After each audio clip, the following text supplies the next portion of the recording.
Hi guys, today's weekly Laser Talk is a film that I really thought I was going to like a lot more than I did, the 1953 MGM film Knights of the Round Table. Given that I enjoy some of its contemporaries, films like Ivanhoe, which are actually loosely connected to this film in a kind of trilogy, I really thought this was going to be something I would enjoy more than I did, but it came off as just fairly bland in many ways. There's nothing about it that really got me into the film that was truly exciting. There was nothing truly bad about the film. It just felt very lackluster overall. The script and acting in general felt very tame. While no element of the story or acting felt particularly weak, neither was anything in it surprising or truly daring, not even for the time.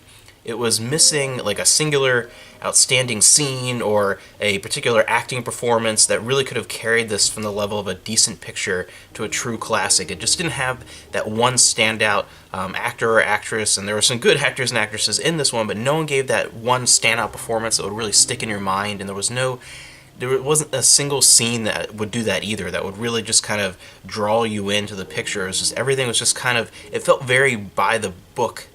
Overall, it felt like a satisfactory Arthurian melodrama with some good costumes and sets and a few fun fight scenes that was good enough to watch once, but not really much else than that. It's not one that I think I'll revisit and maybe once many, many years down the road, that type of thing.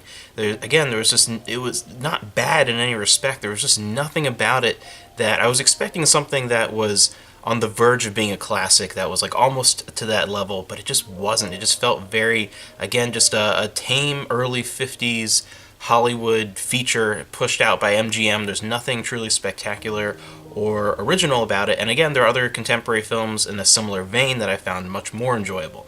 The one good thing, a lot of the costumes and sets and things did look very nice. Some of the combat scenes, some were a little hokey, a little too stage fighting feeling, but some were actually done very, very well. So it's a little bit of a mixed bag, but overall, again, everything was just kind of, it was okay, good enough to watch once.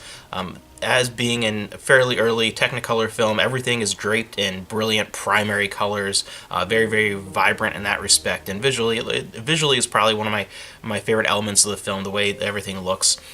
But I have to say, with this print, the entirety of the picture is assaulted by obtrusive artifacts, film grain, and inconsistent picture quality that you can tell even like from scene to scene. Sometimes the picture quality just drops. It really looks like a worn out, beat to hell 16 millimeter like film print.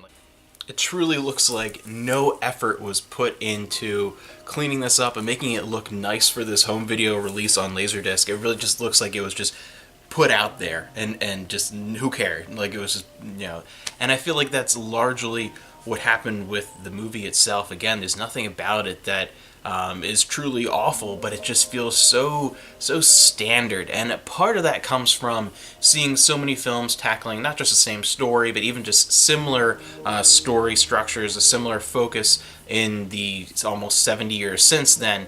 But part of that's also trying to keep in the mindset of comparing it to similar films from the time in particular, even similar films from ages before it, and there's so many that stand out and stand above this as being so much better that just feels so just kind of dull and by the numbers, and I really wanted to like it more than I did.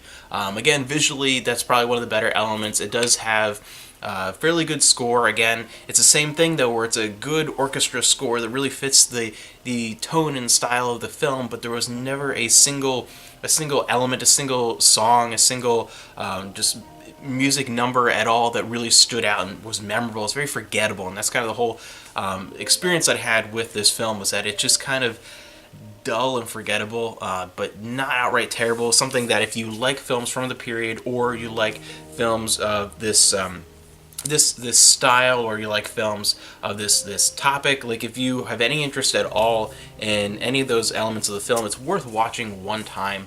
But it's one of those things that I would not recommend seeing many times, and it is an awful print. I don't know what the DVD looks like, or even like the VHS. To be honest, it's that bad that you might even be better with that. I just thought this was an awful print of a film, and it's terrible because, like I said, the visuals are probably one of the better elements of the film. So for that to really take a hit, definitely really does not do this film justice.